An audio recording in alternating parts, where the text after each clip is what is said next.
En réalité, tous les chrétiens sont des sacrifices qu'on offre sur le Jésus, il est un sacrifice. 1 Pierre chapitre 2 verset 5. Nous sommes des victimes spirituelles. Lorsqu'une personne accepte Jésus-Christ comme son unique Seigneur et Sauveur, il devient une victime spirituelle. Romains chapitre 12, la Bible dit: je vous exhorte donc, frères, par les compassions de notre Dieu, à offrir vos corps comme un sacrifice. C'est-à-dire que nous sommes des sacrifices. Tu es une victime spirituelle. Il faut passer sur l'autel. Oh, passer sur l'autel veut dire quoi? C'est donner sa vie à Dieu entièrement. Et lorsque nous allons sur l'autel, il y a le feu.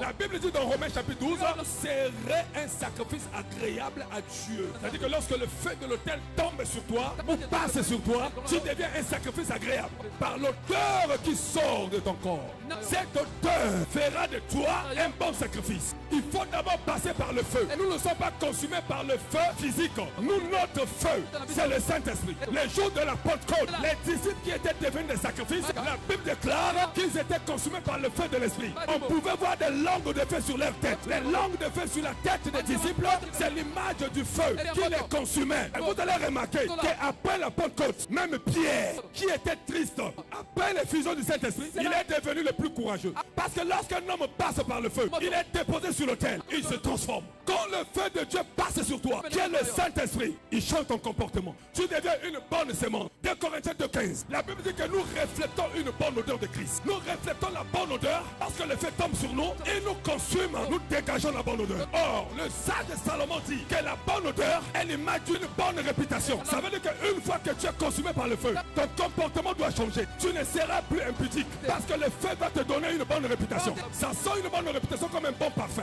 Un chrétien qui passe par le feu de l'autel divin, il ne sera plus la même personne. Dieu va te transformer. Tu changeras. Dites-moi, combien de chrétiens ont abandonné l'impudicité? Si tu n'arrives pas à abandonner, c'est parce que tu t'es pas encore fait consumer. Tu es un holocauste. Il te faut passer par le feu. Lorsque tu passes par le feu, même l'ivrognerie va te lâcher. Parce que ce feu arrêtera l'ivrognerie. Quand tu passes par le feu, l'escroquerie t'abandonnera. Combien de pasteurs sont des escrocs jusqu'aujourd'hui? Un pasteur prêchant la parole, un pasteur allé sur les montagnes, un pasteur qui prêche, qui demande aux gens d'abandonner l'impudicité. Et lui-même, il a une petite amie. Pasteur, please, tu n'es pas bien.